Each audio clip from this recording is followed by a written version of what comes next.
Hey guys, welcome into Something Like Therapy. Jess and I were a little influenced this week on the TikTok ban discussions that I'm sure you've been seeing all over your social media platforms. So we decided to make today's episode discussing that, social media's impact on society and its impact on how we parent our children. So stick around for that. Hope you guys enjoy the show, and let's get going.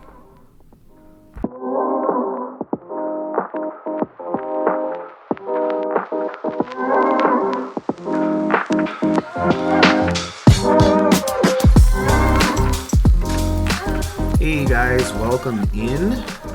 We are here on another rainy afternoon, unfortunately. So good old sunny California. Yeah, I was telling Jess that people that have never, like myself, that have never identified as having like seasonal depression, have seasonal depression. All the Californians have seasonal depression this year because like rain never affected me, even when I used to live down the hill and it rained a lot more than it ever did up here. No, it never affected me. But then again, I was a kid, so you don't really get I don't know, at least I never got depressed as a child. But yeah, like now that it's just raining so much, it is like even just looking at the forecast, knowing that it's gonna rain, just it sucks. It really sucks. Seasonal depression is definitely real this year, and it's hitting pretty hard. Yeah, seriously. So, anyways, on to not so bright topic. Yeah, right. To kind of go with the weather, let's keep the gloom going. we brought up this topic all because of the TikTok ban thing. But we promise this isn't going to be a show about the TikTok ban and if we agree with it and what we should do and all that. I think anyone who has TikTok, which is everyone probably, saw the whole circus of that freaking hearing and just the ridiculousness of it all. And there's so many different things behind it, but whatever.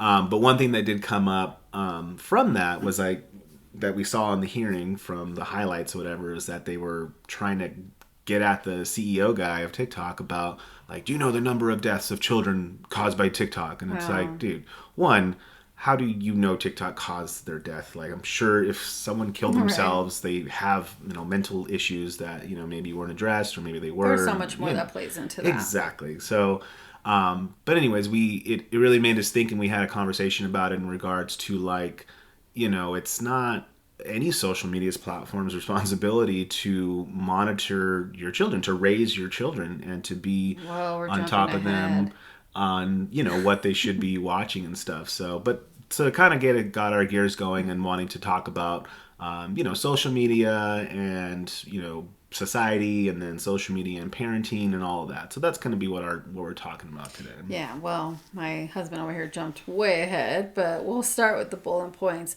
I do want to say though, like in regards to TikTok, it's the last time I'll mention, this whole TikTok thing, but I remember like just a couple of years ago, I don't want to say against TikTok, but I just didn't see the big deal. I was just kind of like, oh my God, this is stupid.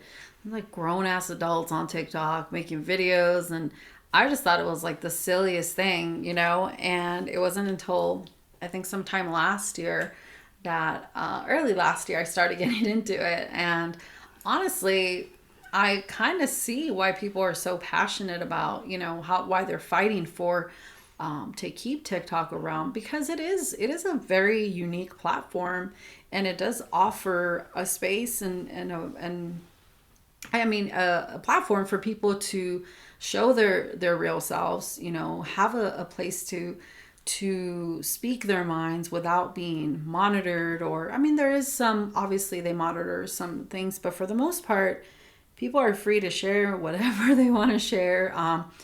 Pretty much they're what Facebook used to be, what Instagram was supposed to be. So, and it really I'm a team TikTok for sure.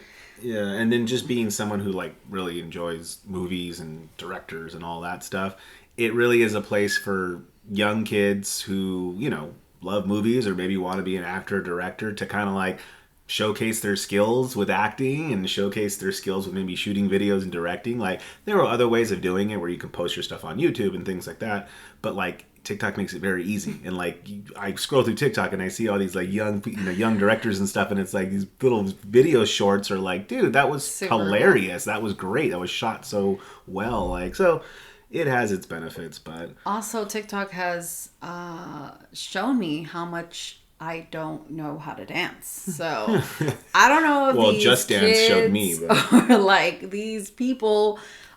Gen Z is I don't know what they were born with, but all of them just have it's all a these. new chromosome, the It dance is like they chromosome. just have these moves, and it's like you see it on Facebook. Of course, you see it on Facebook. It's like, oh, me back in the '90s doing a dance trend versus freaking TikTok now. It's like they have this whole choreographed like freaking video, and it's like, oh my god, like Yeah. we would never do that. When we were in high school. Like, God, no. So yeah, thanks TikTok for reminding me how bad I am at freaking dancing. And TikTok's also the best at reminding you how you can waste an hour to 2 hours and not yeah. even realize you wasted. So We all got a problem. All right, so let's cover some of these bullet points.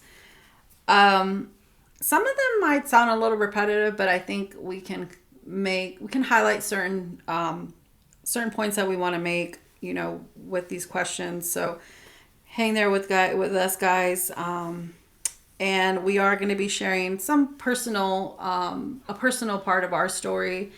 And so we just want to give you guys a little bit of I don't know, I guess a trigger warning. So we will be covering that towards the end of this, but our show has so many trigger warnings. Jeez. I guess we trigger people. Right. All right. Should social media be held accountable for what our kids watch?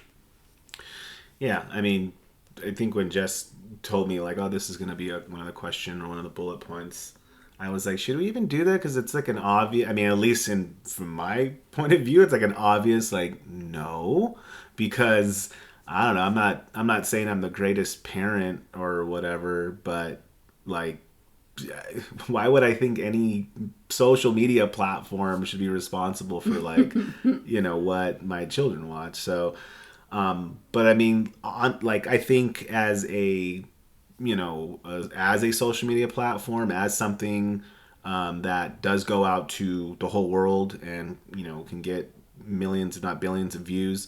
Yeah, they have some responsibility in like monitoring what goes on there. They shouldn't be like allowing video footage of murders or rapes or beheadings, But like I was saying earlier, it's really hard to monitor when people have the access to just post things. But I think they do somewhat of a good job, and like you were saying, they do give the content warning and things like that. But ultimately, I think that comes down to parents, really, especially with your children, of what they're watching. Yeah, most definitely. And I just kind of want to play, of course, I stand with Derek. I think it's a parent's responsibility to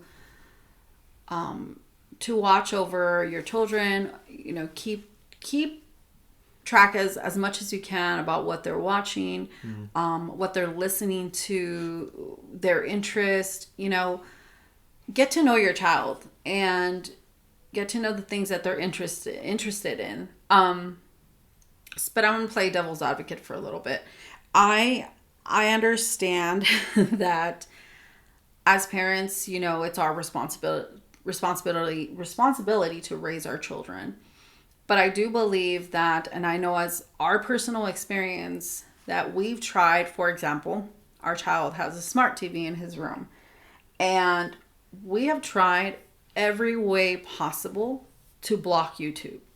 Like, we have tried to, give some kind of password and try to limit their time that they're on TV or their tablets. Like, we've tried everything that we can possibly do to intervene, and be active parents in their, development and whatnot. But it almost kind of seems like a battle that we can never win, because either they figure out how to like kind of, get past the code, or how to download YouTube again. Like, it's like this never ending battle as a parent, right? So I can see why people do believe that social media should be held accountable, because I do think that they could find better ways they could find better ways to work with parents, helping them, set these boundaries, set these safeguards for their children. But it's almost kind of like they don't want that to really happen. So, again, do I believe it's ultimately the parent's responsibility? 100%. I don't think that they necessarily should be held accountable, but I think that they should at least listen to the parents' concerns. Because I know I'm not the only parent that feels this way, that, we're trying to, just keep our kids for as long as we can, before they're exposed to what they're being exposed to. But sometimes it feels like everything's working against us. And so this is the next question is, should social media regulate content more? Again, I want to say, yeah, having children, two special needs kids, and now we have almost a 21-year-old. Like, I know a lot of the things that our youngest kids are watching probably aren't age appropriate, so we have to be on it.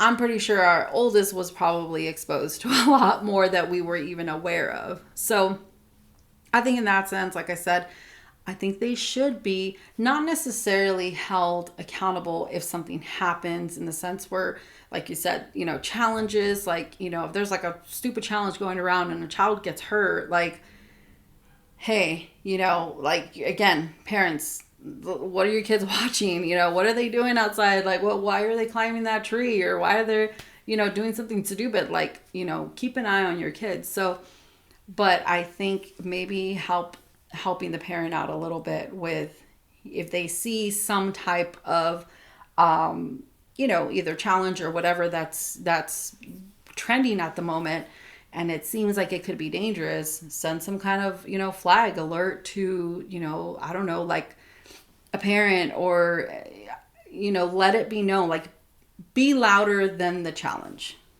Yeah. So, I mean, I think it's hard.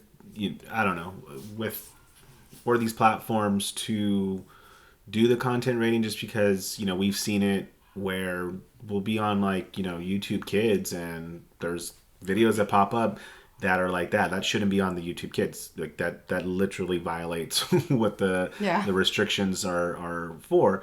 But the way that people publish it, they find hacks, they find ways around it. It's just, it is what it is. And like, honestly, if I was like the CEO of TikTok, or I had some platform where billions of people watched it, and I had parents coming at me like, yeah, you should do this and you shouldn't allow that, I mean, I would kind of be a dick about it and just be like, what you can do is not let your kid watch it then, because I don't have a way of, I can't make it a perfect platform. It's going to have stuff, and they're going to see stuff.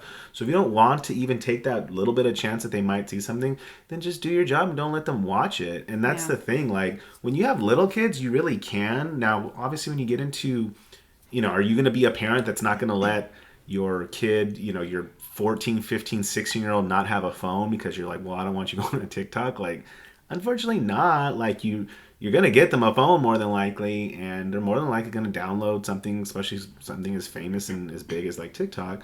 And then that, but then that goes to more of like, there are different programs and stuff. I forgot what they're called, where you can monitor what websites they're visiting. And you can, I don't know how that works, if you can monitor what apps they have downloaded. And then that goes down a slippery slope. But, later we could talk kind of about parenting and stuff. But like, how intrusive do you want to get into your child's life to where they're just like, wow, you literally have your eyes on me all the time. Like, I can't even have my privacy of my phone. If you can look at what websites I'm going on, how do I know you're not looking at my text messages and stuff? And it's true. And like, literally reminds me of that Black Mirror episode where it's like angel eyes, where the mom can like when the baby's born, they program to like have like cameras from whatever they're seeing. The parents can like log in and see what their child is seeing, and yeah, so it's a cool episode. But anyways, but that's what I'm saying. Like, but going back to it, TikTok can just be like, then don't let your kids watch it. I don't know. Like, I'm sorry, but I don't know. No. Yeah, and that question, should social media regulate content more?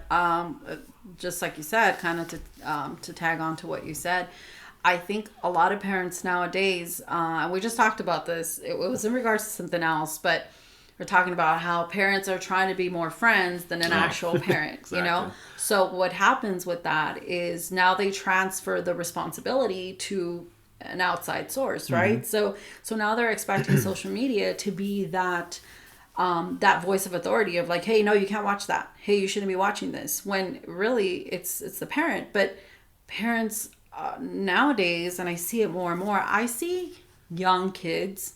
I've seen kids that are like 4, 5 years old that have a phone.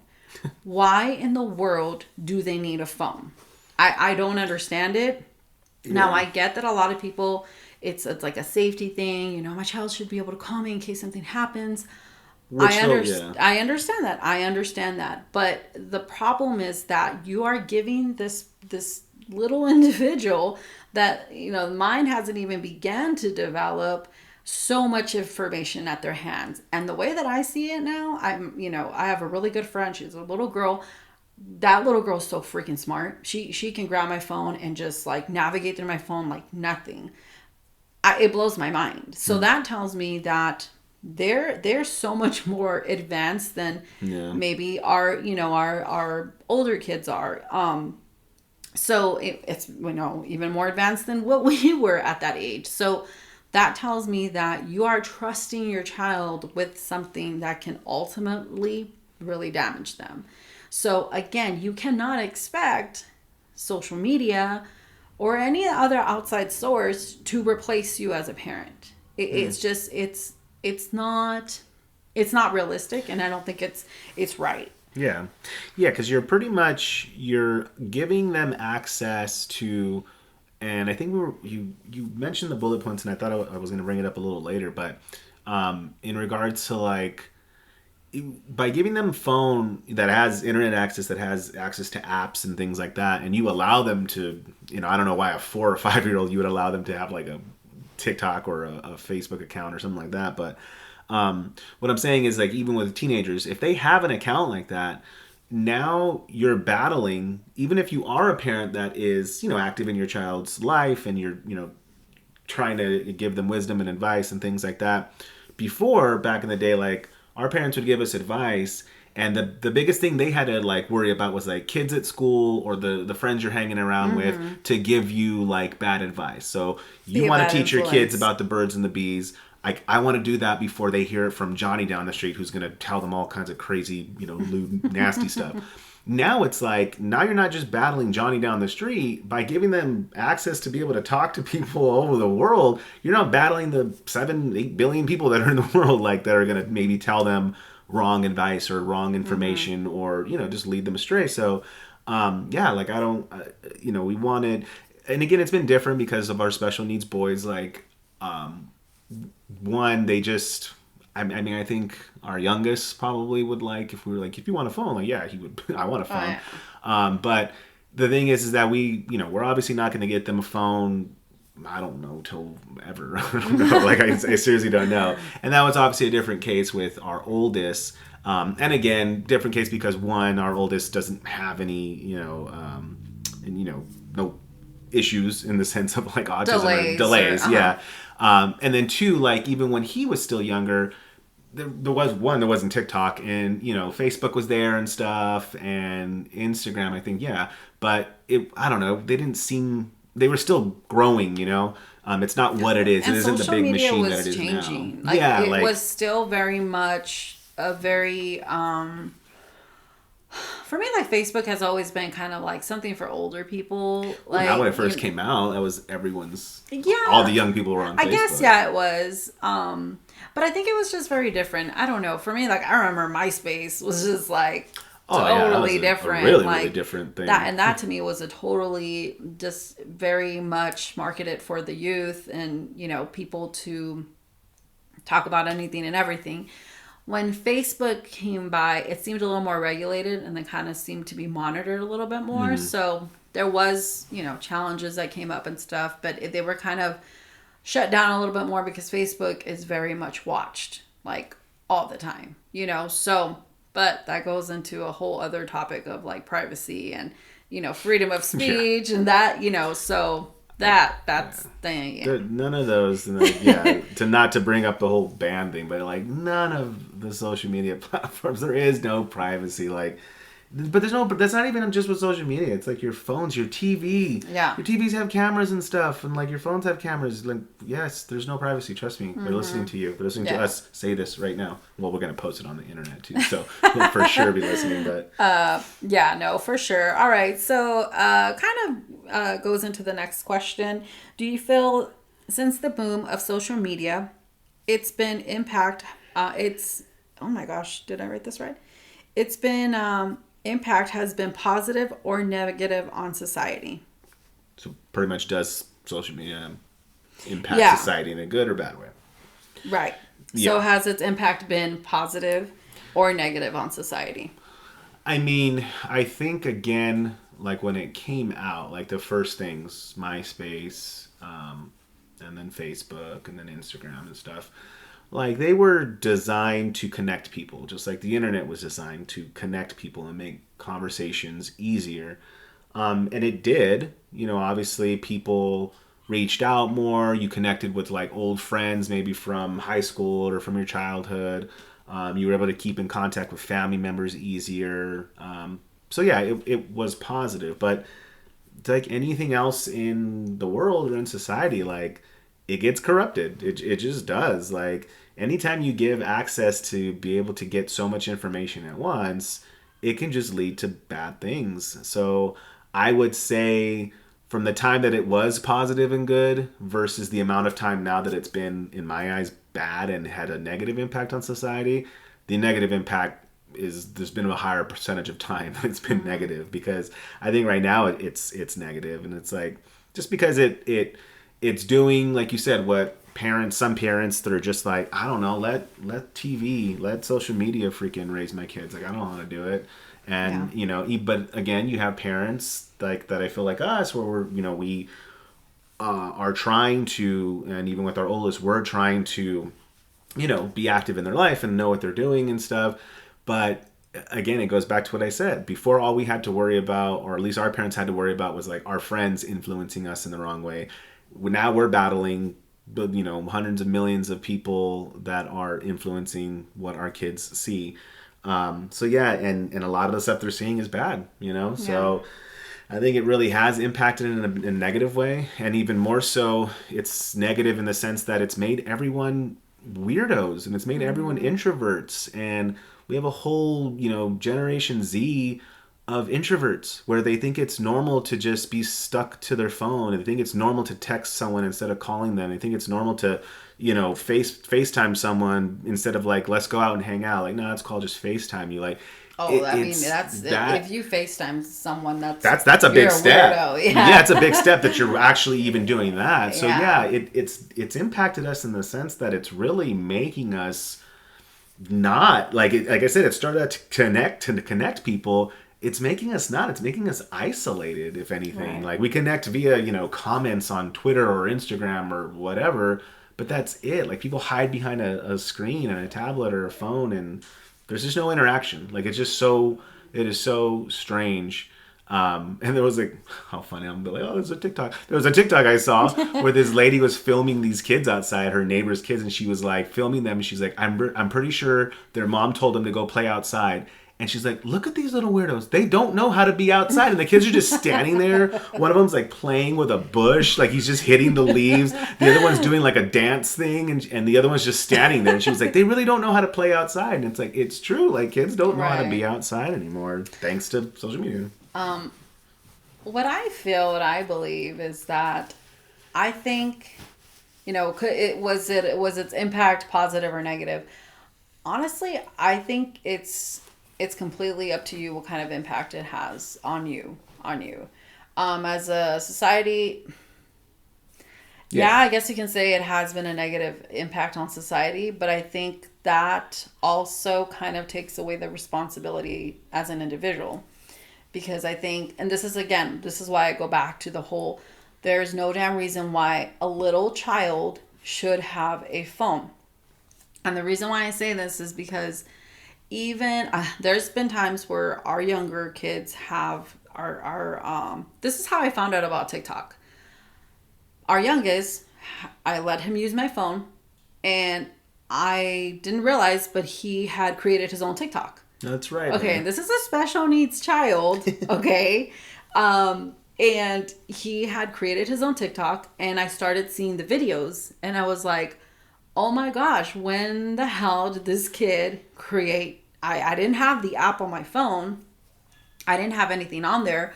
And he was like 7, right? 7 or 8. He was about like 4 little. years ago or so. And he figured out how to do all the, like the trends. Like he was so good at it. And so my point is that you can give this little child, a phone and just, make sure that none of the apps are on there.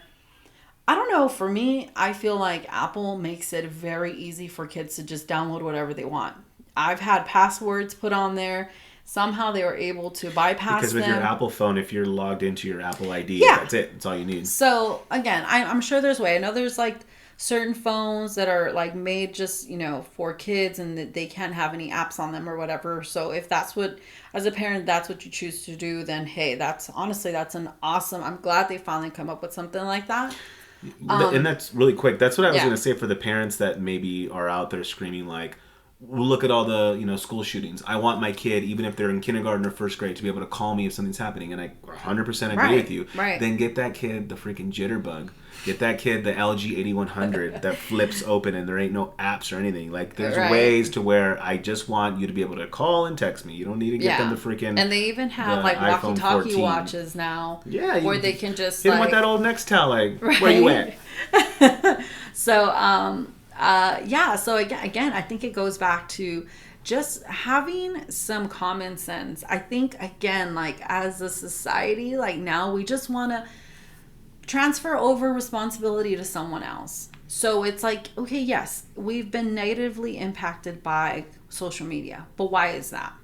Because we don't know how to have discipline, to try to reduce the amount of time that we are on social media. Try to ourselves, if we know something is overwhelming or too triggering for us, don't watch that. But since our kids, our children are watching us have absolutely no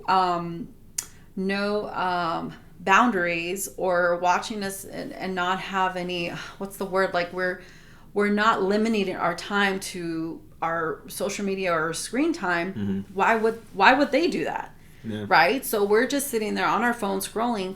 Why would our kids not do that? Why would they do anything else but that? Yeah. So, and I think our generation, we're like the last line of defense in the sense like because when we were younger, even in high school, we didn't have phone. I mean, we had phones, but it was like the old Nokia phones that were coming out.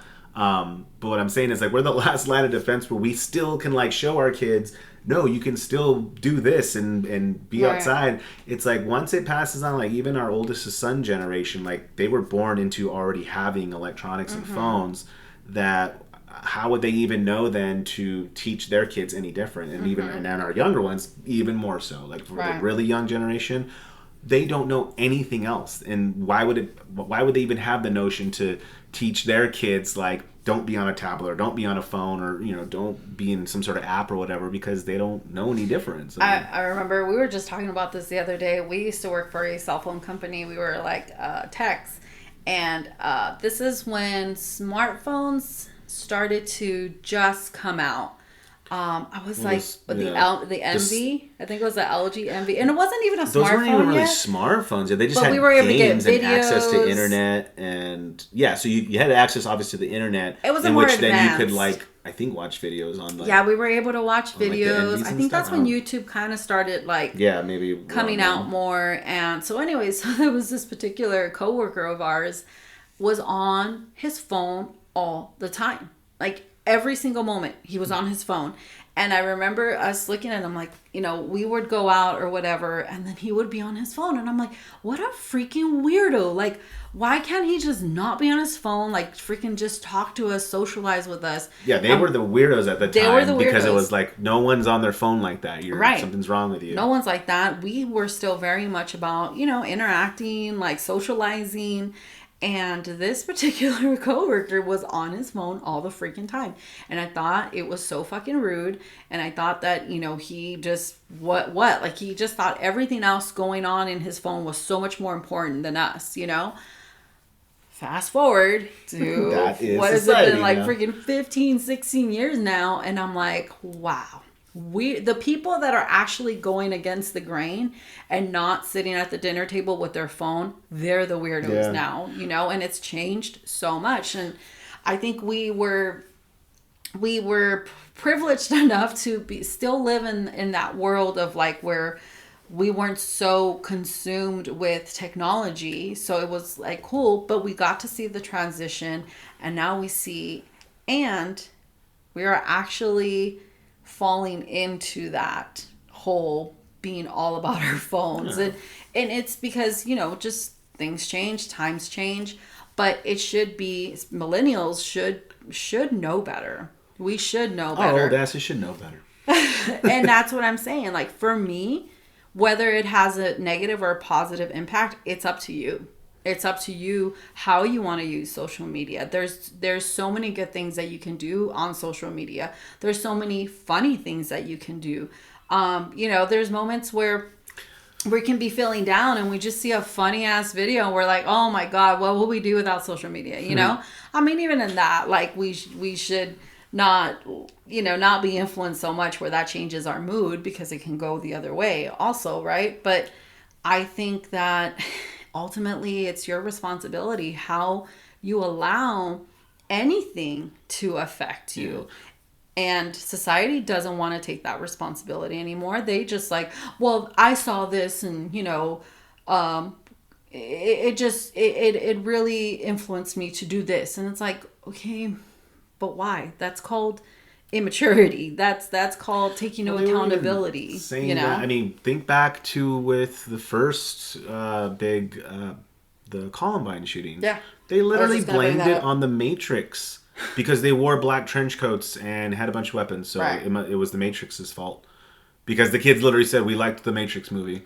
So it's like, okay, everything, their mental issues, their lack of, you know, parental figures in their lives, I'm sure, you know, all this stuff, whatever happened in their upbringing, none of that is the culprit. It was because of the Matrix movie. Mm-hmm. So, you know, but yeah, so since then they've been trying to blame either Hollywood or something else, just not us as parents, you know. So, and like what I was saying too, when you were like, that it's the individual, and I agree with that, but it was going to like what I was trying to say about like the generations where, you know, like our kids' generations, they don't know any better. And to me, it's like kids that even with our oldest son's generation, and then even the younger generations now, like they can't comprehend what it is to not be influenced by social media or not be influenced by movies and TV, because it's just so their life is so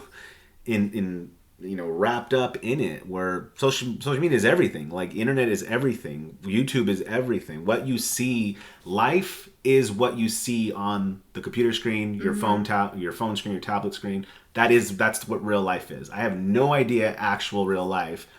I only know this. Now, you need to have a parent. Disconnected from reality. And that's what I'm saying. Like, us still as parents of the, you know, these generations really need to show them, like, no, this is life. Let's go out and do life. But the more, if we don't change it now, the more the generations grow and, you know, our kids have kids, like, it'll just be lost. There will be no more this is real life. They'll all understand only that life is what you see on the screen. Yeah, so. And that's what I was saying with the whole, like, millennials, us especially, are the, you know, the senior millennials. Senior millennials. We know better. We know life before smartphones and social media. But I think And we're doing a bad job because, like you said, we're now getting more. we're getting sucked I in notice how much to we that. spend on our phone and stuff. It is. I mean, and it angers me. I get angry at myself.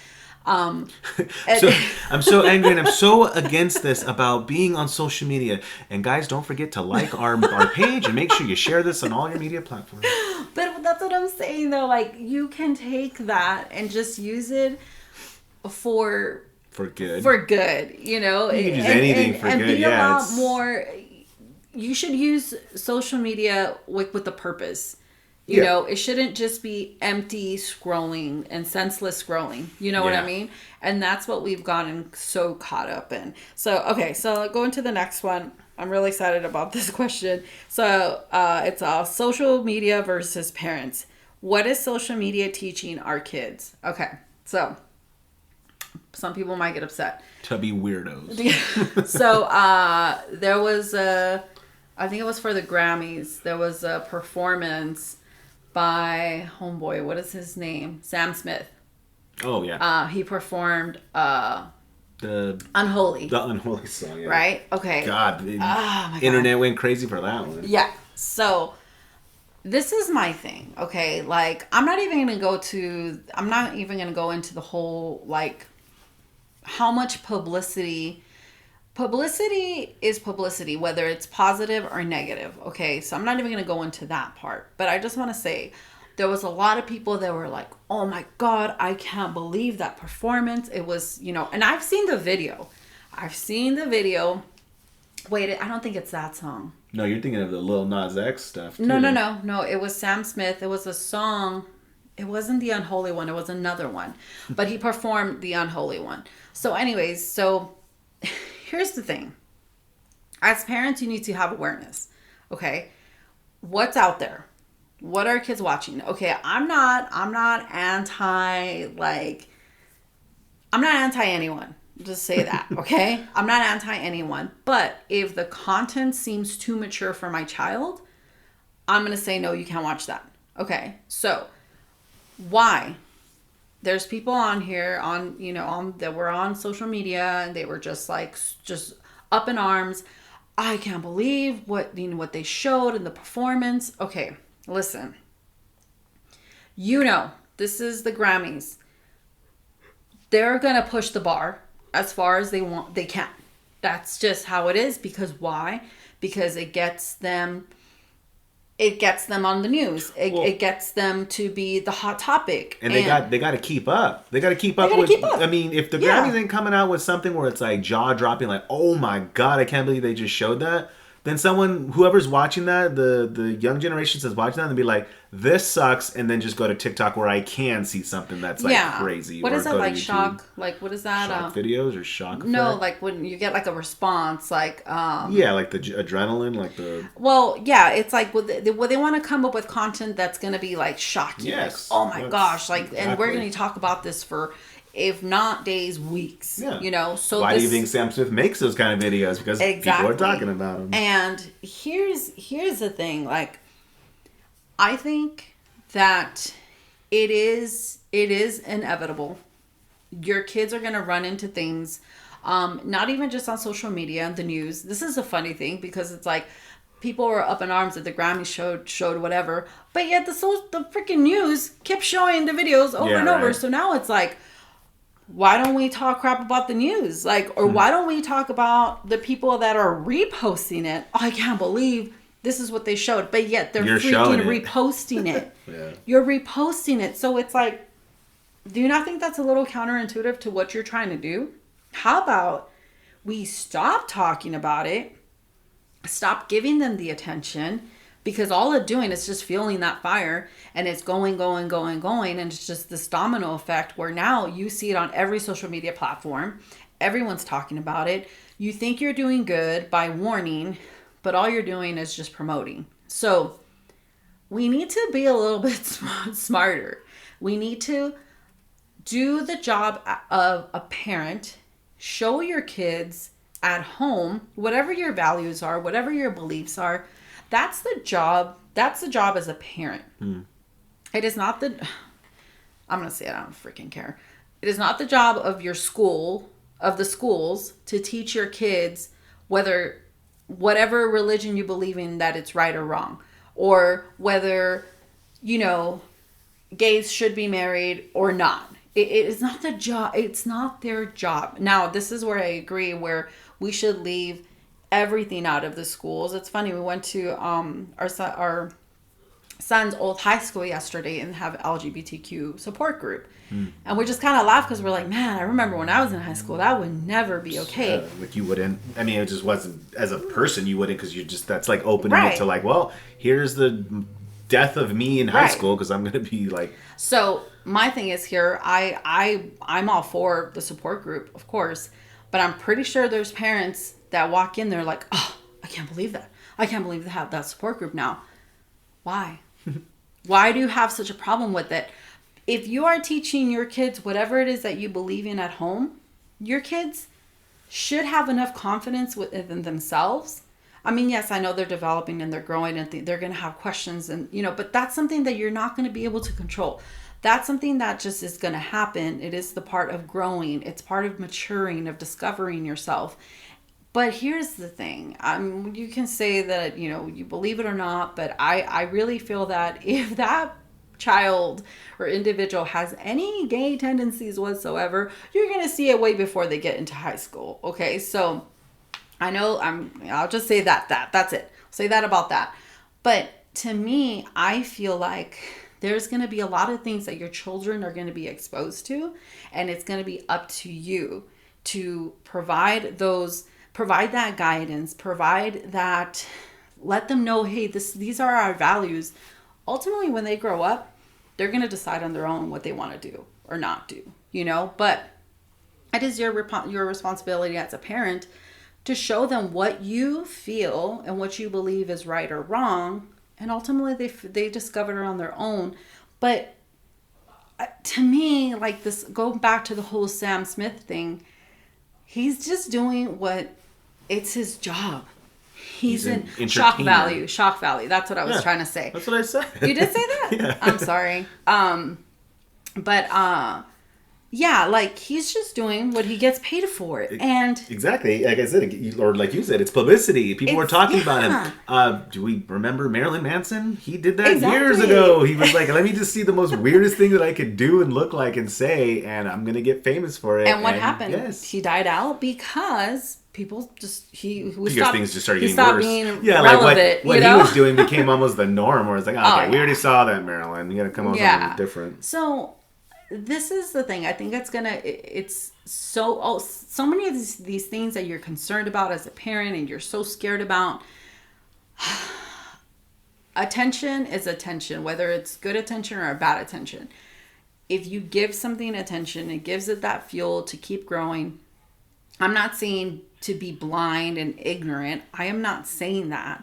But you have a conversation with your child and you let them know, this is how I feel about it. And, you know, we here at this house, it's not okay to watch it. If they have more questions like, well, why? And why is this bad?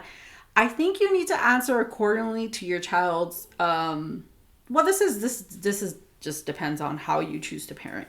But I think you kind of need to like gauge how much your child can handle and can't handle, you know? Yeah. Exactly. But, yeah. One more thing I just want to say, like, I had a friend a while back, this was like a few years ago, and she called me one day. She's like, my child's going to go to a friend's house and they're going to watch, I can't remember what movie. It was a movie that it was like kind of, it was called Red. Was that one with that little animal that explodes? Oh yeah, that one. She was like upset. That was just last year or something, wasn't it? It was like a couple of years ago. I think it just came out last year. Was it? Yeah, but the about her going through like her whole changes and stuff, and she was just like, I just don't know, and you know, I just don't think that's right, and you know, and she's gonna go and she might be exposed, and I was like, well, why the hell are you letting her go? Like, why are you letting your child? Like, it's just as simple as that. Don't overcomplicate it, and don't try to point blame on someone else because you don't want to say no to your child, because you don't want to set that boundary or, you know, just protect them from whatever it is that maybe at that age they're not able to kind of process in their little minds, say no. That's it. Just say no to your kids. And if they don't like it, oh well. Well, it's Get like comfortable with disappointing your kids. It's fine. yeah, like you brought up earlier when you said there's that line between like I want to be Yeah. friends with my kids, but I'm not just going to be their friend. I have to be their parent. Like Yeah. everyone wants to be the cool dad, everyone wants to be the cool mom, but now and then you got to like be the law. You got to be like, no, you're not doing that because this and this, and it's just Yeah. parents don't want to do that. Because you have a bunch of I'm not gonna say like even if they're not young, but whatever, like 20s, and you have 30-year-olds that like have kids and stuff, but they're just like, oh, well, I don't want to raise them how I was raised, and what raised with freaking discipline, raised with like the values and morals that were it's like I want to let them be free, which is perfectly fine. Let your kid be free, like just said. You let them discover themselves, let them find what it is that makes them tick, but be involved in their life. To what you were saying, where it's like every parent should sit down. Now again, it's all age appropriate. You're not going to talk to your 5-year-old about like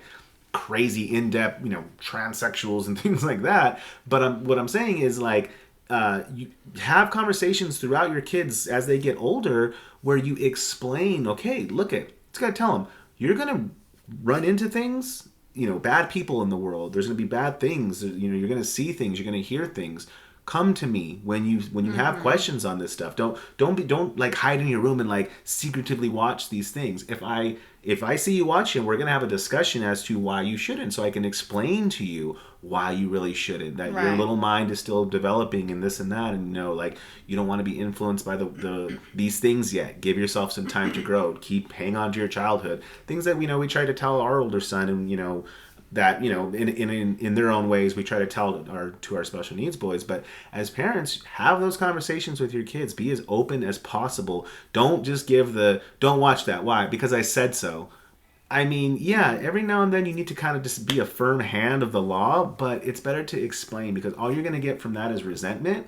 And whenever it's like, we all know when a parent says don't do it, what do? We want to do it even more now. So have open communication. Again, relationships will only work when there's communication, especially with your spouse and then with your children. Like you have to have that communication. Yeah, you have to have that open line of communication, no matter how uncomfortable the topic is. And this is something that we learned with our oldest, unfortunately through a pretty hard lesson. But so the next question, I think we covered it, was what are ways that you can better safeguard your child and protect them from the inevitable? I think what we just discussed is open communication with them, because you can put all these restrictions and stuff, and then like what Jess was mentioning earlier about YouTube, it's mostly just with freaking stupid like Vizio and LG. Like the smart TVs come programmed with like YouTube, and you can't get rid of them, and you can't even put a password on them. So it's dumb. But like you can set up, only give them YouTube Kids, or restrict their time that they have on their tablets or on their phones. You can do all of that. Like that should coexist with, again, open communication with your child, and that's going to be really your only big lines of defense to kind of monitor and regulate what they're watching, because eventually you can't watch them all the time. If they're not allowed to watch certain things here, when they go visit their friend down the street or whatever, they're going to probably watch it there. Like they'll watch R-rated movies, or be on the app that they're not allowed to be on over there. So it's better that you speak to them and let them know beforehand why you don't want them on it, instead of just saying, I don't want you on that. Because then it's just going to be like, well then, damn, there must be some good shit on there. I want to go, whatever's on that app, I want to go on. But you explain, no, I don't want you watching it because there are bad things on there. There are things that are just that a young child like you should not be watching. Just explain, so that, and then, but even then, it's just, all you can do is just, communicate with them, explain to them. Again, it ultimately is going to be their choice. Even as young kids, it's going to be their choice to do what their parents ask them to do or not. And then if they don't, and you have to cross that bridge, then you have that conversation with them. And, but again, open communication. So. Yeah. So this goes into our last just topic and what we want to share. We want to share the very dark side of social media, and also know that if you as a parent feel like you're not doing enough, or feel like you have no control, and your child, especially if you are raising a teenager, has completely lost their mind, you're not alone. You're not alone. So many of us have fought that battle. So many people out there are still fighting. So many parents are fighting that battle of trying to keep up with their teenagers, and with, how rapidly social media has changed and continues to change. Our son, when he was 16, 17, it started really young. Probably started at 15 because it was in middle school, so Yeah, middle school at 14. probably 15. Of course, you start seeing all the different changes that they go through, and, just growing up and seeing all the things that they're getting themselves into, so it becomes very overwhelming as a parent. And it was pretty much for both of us the first teenager that we raised, so it was like a total learning experience for us. I think a lot of the things that happened had to do with ignorance. We were very kind of just ignorant to what was out there on social media, the things that they had access to, not just for them to see, but to actually buy and purchase. So it was a lot of hard lessons that we had to learn with our oldest. So he started struggling when he was about 14, 15 years old, struggled with some depression. And fast forward to about 16, 17 years old was when we started getting seeing it get a lot worse. He went through the depression really became overwhelming for him. So we, one night, I get a call in the middle of the night, and it's one of his friends letting me know that he was on something, and he was in our home. He was on something, some form of drugs, that I needed to go check on him. So I went to go check on him, and sure enough, he was high. Wasn't just weed, because we were made aware of the weed very young. And now he was, going into other things. So he, I couldn't understand, one, like, why was my son doing, these drugs? And two, how in the hell did you get a hold of, substances like this? I couldn't understand it. So, I asked him, and he was just like, well, I got it from a friend, blah, blah, blah, blah, blah. I think it was about a year later. Okay, so in between that year, we were on him. We were on him like white on rice. Like, we were just like, what are you doing? Who are you talking to? We went through just this whole battle with him. It was just the worst a year and a half of our life, honestly. Like, we just fought. We fought for him. And it was, honestly, Derek and I barely made it out of that, because it was the toll and the stress that took on us, was just something that we honestly, I thought we were never going to get over it. It caused a lot of fights between him and I. Like, it was heavy. It was really bad. And then at the same time, we were trying to raise two special needs kids, and we had, our own battles with that. So granted, this was like around right in between COVID. So like a lot of things happened. It was just the worst, probably almost 2 years of our lives. Fast forward into one of the last incidents that happened right before we asked him to leave our home. He again got a hold of this particular substance, and it went bad very quickly. He pretty much attacked us in the middle of the night. I won't go into the details of it, just out of respect for him. I did ask him if we could share this. He said yes, just leave some of the details out, and I respect that. But it went south very quickly. Come to find out, he finally told us where he was getting this stuff from, and he was buying it from Snapchat. So there is a bunch of accounts on Snapchat that sell acid, Percocet, innocent as weed, fentanyl, anything that you can think of, anything that you can imagine, opiates, they have it. They have it on Snapchat. And the more and more that I went into, looking up these accounts, I saw so many stories of so many parents that their children had OD'd. Their unfortunately some children didn't make it. And it was so heartbreaking that almost every single parent that shared their stories had no idea, absolutely no idea, that these individuals were selling these very serious drugs online. And I thought about if something really terrible would have happened, worse than what did happen that night with our son and us. I imagined us being interviewed and us saying we had no idea, and people looking at us like, yeah, freaking right. How do you not know what your child's doing? How do you not know, that they're buying drugs off of freaking, Snapchat? Like, how fucking stupid can you be? And I really did ask myself that, like, no, really, how stupid can I be? But then I thought, these accounts have gotten so good at hiding it. And they were able to change the wording. They use cute little emojis for certain types of drugs.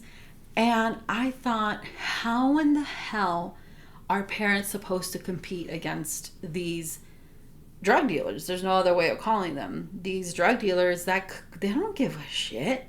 They don't fucking care if your child ODs. They don't care if your child's life is ruined. Our son got very lucky. I straight told the cop, take his ass to jail, because at this point he was already 18. And they didn't. They were like, no, they they took him to the hospital and they showed him so much grace, and I'm grateful they did. But at the moment, of course, it wasn't because I didn't care about my son, but I didn't want him to get away with this because it had been done before. Not to that extent, but it had been done before. So, and the reason we're sharing this is because I don't want any parent to feel out there that they're not doing enough or that they should know better. There is some things that you really don't have control of. You really, by the time you find out about it, it's a little too late. And I'm not saying necessarily it's too late, like where you can't help your child or your child's hopeless. It's a little too late, but I mean like that your child has already found it before you, So we had to learn a very hard lesson. We had to remind ourselves to ask our children questions no matter how hard it is. We wanted to give him his space. We wanted to give him his privacy. We thought we didn't that, oh my God, my son is like, everybody, he's so likable. He's so charming, has such a good sense of humor. And I thought like, no, like our son is just awesome. And he's awesome. But his maturity level really made it hard for him to understand that what he was tapping into could have cost him his life. So I think that what we can do as parents to avoid the inevitable, and the reason why I say inevitable, because they will run into it. They, even as our special needs kids, they are going to run into something that might ultimately hurt them. So we need to ask those very hard questions. We need to, find the courage within ourselves to ask, because I found out, and this is because he told me finally, was that when he was, in middle school, he was already taking opiates. He was already taking Vicodin and, different pills and doing Percocet. And I'm like, I had no freaking clue. We had no freaking idea. And it wasn't because we weren't involved. We were involved, but we were not asking questions. Me as a mom, I was, maybe now that I think about it, afraid about what I was going to find out. But Now we know that we have to ask those questions, and it is our responsibility, because obviously social media, and this is where I agree with parents, and I think as parents we can also take part in this, where if you see an account, whether it's TikTok, Instagram, I've seen them on Instagram too, TikTok, Instagram, Snapchat, whatever. If you see an account that is selling anything, I don't know. I'm an advocate for, I know people are about, cannabis and other natural plant medicines. I'm a believer in that. But if I see anything that can actually cause harm to an individual, I'm going to report them. I don't freaking care. I think we are just so, I don't know, either denial or numb that we see it and we just scroll. But if we report that and we keep reporting and keep reporting, then eventually they're just going to get tired, and then they're going to, I mean, I know they're ruthless and they'll probably find some other way, but at least you remove one possibility of your child running into that particular page. So have some grace for yourself, because I know we had to learn that. It took some time for us to heal. That was part of the reason why I was in therapy, because there was a lot of things that particular incident caused a lot of trauma, PTSD. But we learned a lot, and we also had to learn to forgive ourselves for some things that we had no control of. So yeah, I don't know if you want to say anything in regards to that. Yeah, I mean, nothing more to say in regards to our son's story, and I thank him for allowing us to share that. Just because it's hard stuff that other parents need to hear or should hear. The only thing I just want to add to that, and then I'm sure obviously if you're a parent, or just you're a person, you've gone through it. But what I used to always and still do tell my oldest is that it's hard because you can give someone advice and you can try and tell your kids, do this, don't do that. But what is the really hard realizations when you come to is that every human being, you can be told over and over and over and literally be shown and like, here's the examples. This is how what happens when you do this and blah, blah, blah. But you're still going to do it, because the only way you truly learn is through experience. So if as a parent that maybe you have young kids or you have, younger teenagers right now, you really have to swallow that hard truth, is that more than likely your kids are probably going to do stuff that you don't want them to do, because that's just how it is when you're young, and then your mind's expanding. You need to try it. Like, you don't touch the stove, it's hot. You're going to touch it because I need to see that it's hot. Like, okay, I learned my lesson. But hopefully you have kids that it doesn't take them 2, 3, 5 times to learn their lesson. Hopefully they learn their lesson right away. But just knowing that truth, again, it just comes back to, getting ahead of the game and preparing by being open with your child and conversating with them when they're teenagers. Have conversations about sex, have conversations about drinking, have conversations about drugs and ODing and what it does. And, again, you can tell them, hey, this is all the stuff that can go wrong, and more than likely they're still going to do it. So just again, I think it's a hard truth to swallow, but the only way that you can really fight it is just, again, having open conversations with your children.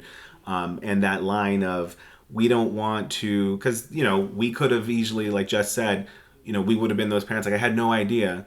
It's like, oh, yeah, well, you could have got his phone and gone on his Snapchat messages and seen, like, yeah, but am I going to go into my kid's room and be like, all right, it's right now, let me see your phone, like random inspections, and I'm going to go through your text messages, I'm going to go through all your, like, some parents will be like, yeah, that's what you have to do. But it's like, okay, now you're still fighting, the line between like parent who's concerned about their child and parent who also wants to give our child that freedom and that room to become an individual. And it's a hard line to walk, but you kind of have to find that balance. And sometimes, wanting to give your kid privacy and respect can go wrong, and they are talking to the wrong people and finding things online or through apps and ordering things they shouldn't be ordering. But you just hope that the honesty you had with them in those conversations, that something will kind of click for them.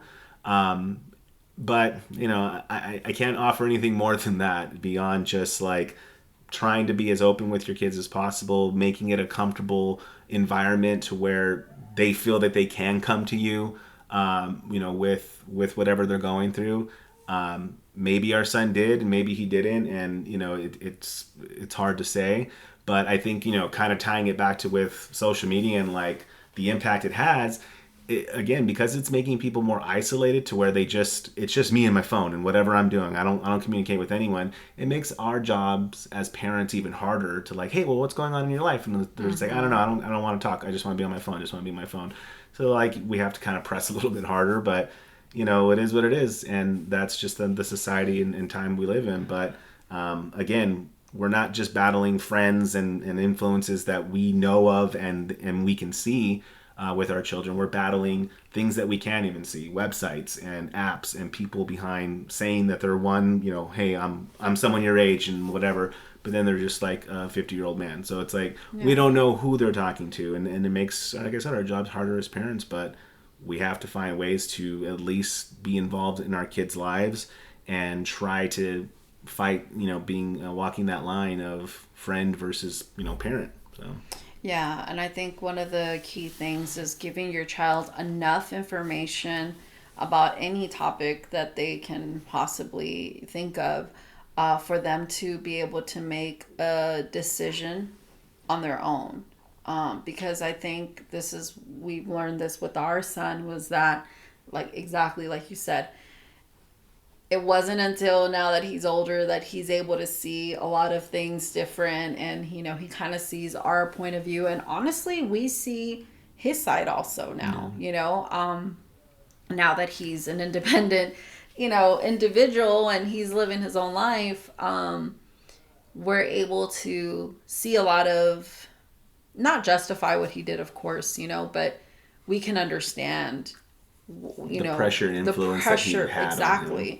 So, I think the best thing that we can do as a parent, because just like you said, they're going to make mistakes. They're going to make choices that might impact them for the rest of their life. But if we give them enough information, and clear information, then they can at least have that little light bulb go off, like, wait a minute, I remember my parent talking about this, maybe I shouldn't do that. Yeah. Because you have some parents that are just like, how you fix that is you don't let them do shit. You don't let them go anywhere. I don't let my kid go anywhere, and they don't even ride their bike. And it's like, dude, you can't. The sheltering your child and not preparing them for the real world is gonna be a lot more damaging to them in the future. They won't know how to be normal functioning adults.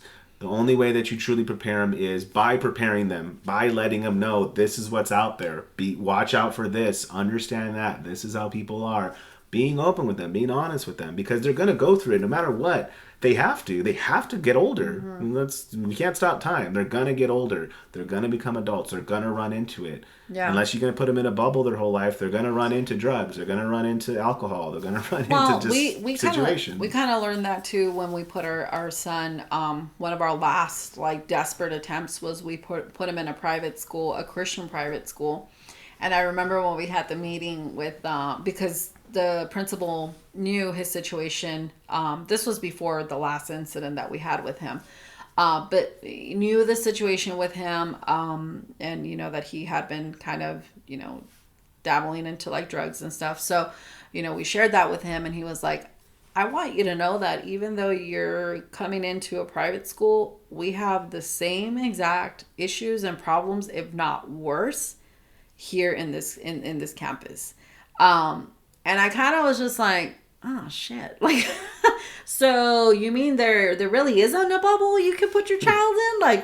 Oh, well, dang, what the hell do we do then? And then finding out that you can order it off Snapchat or other apps, even if you homeschool them, which is just like, okay, I'm gonna really keep them in a bubble, literally their room is their bubble. They can just order it and sneak out and get it in the backyard, That's what I'm saying. There's no way to really. So, so you, and I'm sorry to say this, but you can lie to yourself and say that you can protect your child from, everything and anything. No, you cannot. You can't. You only have control of what's in your home. And even then, we found out that they will find ways to even go past that, to bypass that. So, have grace for yourself as a parent. We had to learn some very hard lessons with him, but I'm glad that we're standing on the other side of it now. And I even think back of just the struggles that my mom had with me, and I'm like, oh my gosh, like now I'm on the other side of it, and parenting an adult, and just learning so many new things. And I was seeing a life coach a couple years ago, and she said something to me, and I till this day I share it. Haven't shared it here, but I just told my son about it the other day. I'm like, this is such good information, because I think it kind of takes away the burden or the responsibility of like that you need to be held responsible for what your children do. But really, honestly, once they get to a certain age, they're responsible for themselves. But it was you will reject what you're told and embrace what you discover. And it's so true. You get to a point where no matter how much you talk to your child and try to, explain to them, especially when they get to those teenage years, close to adulthood, they will fight you tooth and nail, and they will tell you you're wrong and you're stupid and you're ignorant and you're too freaking old to know better. But it isn't until later on, when life kind of kicks them in the butt a little bit, that they're like, oh.